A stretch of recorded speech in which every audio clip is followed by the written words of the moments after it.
ni uti wa mgongo wa uchumi wa Tanzania. Katika wilaya ya Kilindi, kikundi cha Kwegoro kimeamua kutumia ardhi kama fursa ya kujiletea maendeleo kupitia kilimo cha bustani. Kupitia uzalishaji wa nyanya na vitunguu, kikundi hiki kimekuwa chanzo cha ajira, kipato na matumaini kwa wanachama wake. Kikundi cha Kwegoro kilianzishwa kwa lengo la kuwawezesha wanachama wake kujiongezea kipato kupitia kilimo cha bustani kwa kutumia nguvu kazi, ushirikiano na maarifa ya kilimo. Kikundi hiki kimeendelea kukua na kuwa mfano wa mafanikio katika eneo hili. Kwa majina naitwa Hassan Ramadhani Mtambo, ni mwenyekiti wa kikundi cha Kwegoro. Ni mkazi wa kijiji cha Nkama, kata ya Bokwa, wilaya ya Kilindi, mkoa wa Tanga. Ni mwenyekiti wa kikundi hiki. Kikundi hiki tulikianzisha namo mwaka 2024 tukiwa tuna lengo la kujikwamua kiuchumi, tukiwa watu watano. Tulikaa kabla ya kikundi hiki, tulikuwa tunafanya shughuli hizi watu wawili, mimi na mwenzangu mmoja. Baadaye tukakaa tukaona shughuli zetu haziendi kama ipasavyo, tukaona pia upande wa hata vitendea kazi ni vichache mno na nguvu pia ya kufanya kazi ikawa ni ndogo. Tukaona tuungane na wenzetu kuendeleza shughuli hizi. Tukakaa shughuli hizi tukawa tunaziendesha hivyo hivyo kidogo kidogo.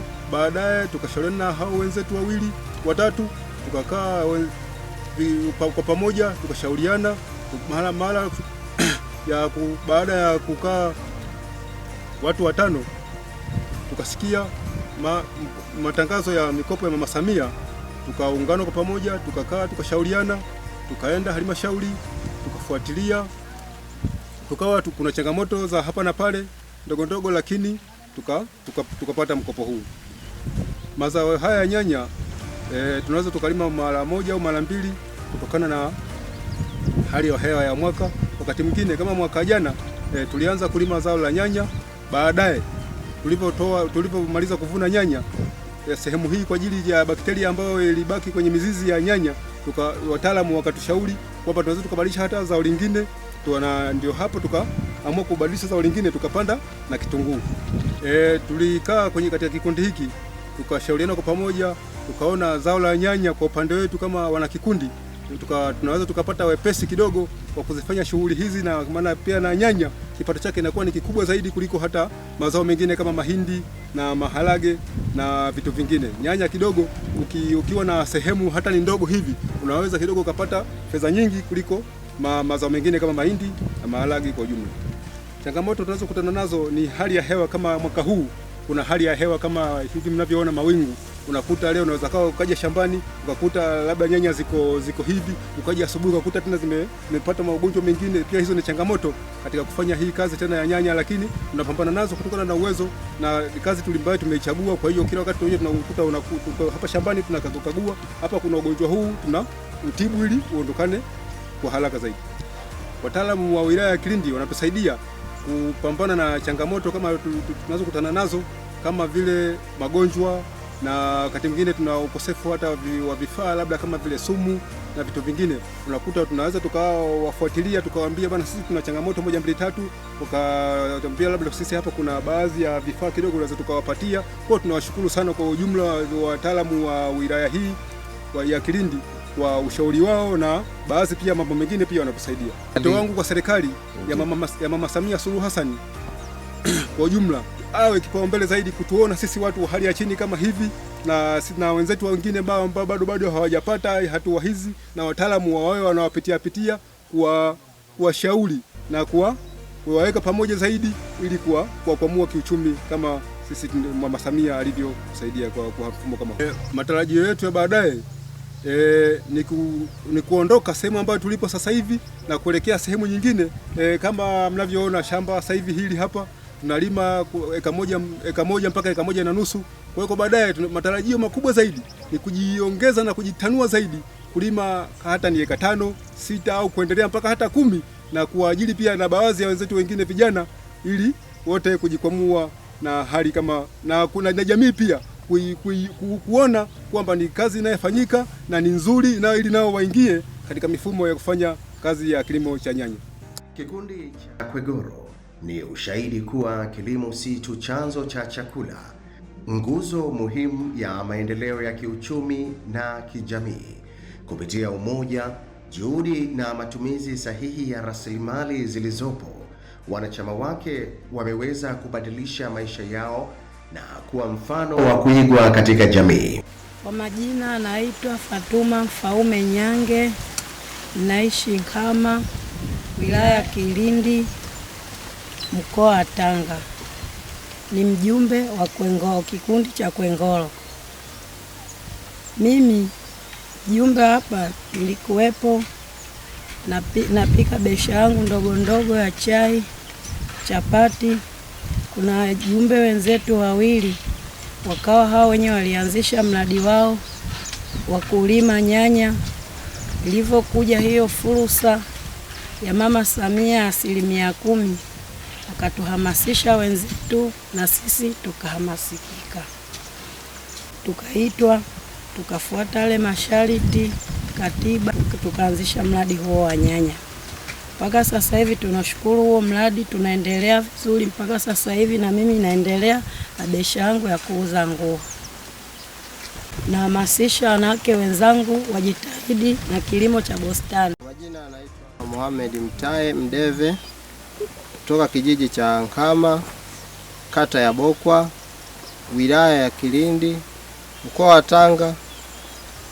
Mimi ni katika kikundi hiki ambao ni kikundi cha Kwengolo. Nimepewa nafasi ya uweka hazina. Kwa hiyo shughuli zangu mimi ni kutunza kama kumbukumbu za fedha na vitu mbalimbali ambavyo vinavyohusiana na kikundi. Kwa katika vitu ambavyo ninavyovitunza, fedha kupitia benki na fedha taslimu za mkononi, na kama vile pia nachukua nafasi ya ununuzi vifaa kama mbolea, madawa na bidhaa mbalimbali, na pia nahusika kwenye habari ya kutafuta masoko ya hapa na pale panapokuwa kuna fursa ya kutafuta masoko. Hizo ndo kazi zangu muhimu ambazo nazifanya katika kikundi hiki.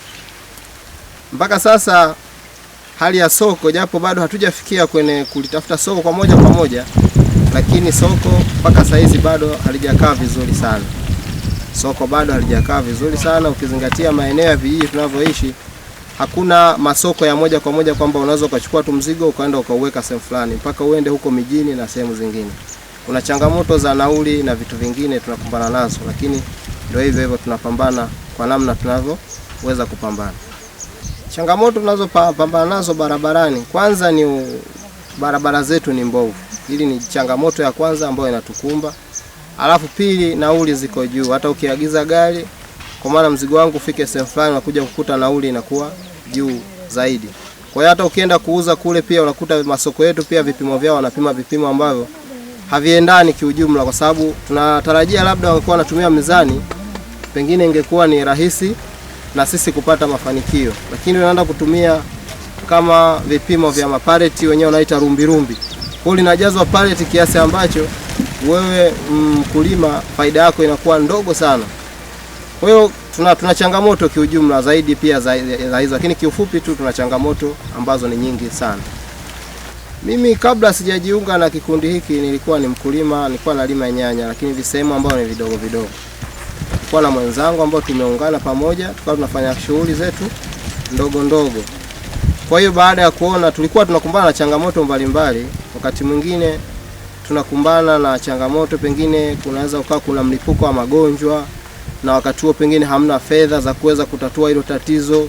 Kwa hiyo tulikuwa tunakumbana na changamoto mbalimbali. Ndipo baadaye tuliamua kwa nini tusijiunge na wenzetu tukafika idadi hata ya watu 5 au zaidi, ili tuende tukaombe mkopo wa halmashauri wa 10% tunaosikia unatangazwa. Tukakubaliana hapo, tukajaribu kuwashawishi wenzetu. Kwa kweli tulifanikiwa, tukajiunga kikundi hicho ambao ni kikundi cha Kwengolo. Baada ya hapo tukaenda kuomba mkopo wa halmashauri na wakatuamini na wakatukopesha. Kwa kweli kiujumla, mimi tu nichukue fursa ya kwamba naishukuru serikali yote kwa ujumla, akiwa kiongozi wao ni Mama Samia. Tuwashukuru sana kwa kweli, ametutendea mambo ambayo hatutoyasahau pengine kwenye maisha yetu. Ukitegemea mwanzoni tulikuwa na hizo changamoto, na sasa kwa mikopo ambao tunakopeshwa, wewe mwenyewe unaona nikiwa na changamoto hii hapa, na basi naenda kuangalia tu akaunti yangu iko kwenye mazingira gani, unachomoa unachokichomoa unaenda unasaidika. Kwa hiyo hizi pia ni katika fursa ambayo inabidi tumshukuru sana Mama Samia, na pia na wadau wote ambao wanahusika kwenye haya mambo ya kiserikali, wametusaidia sana.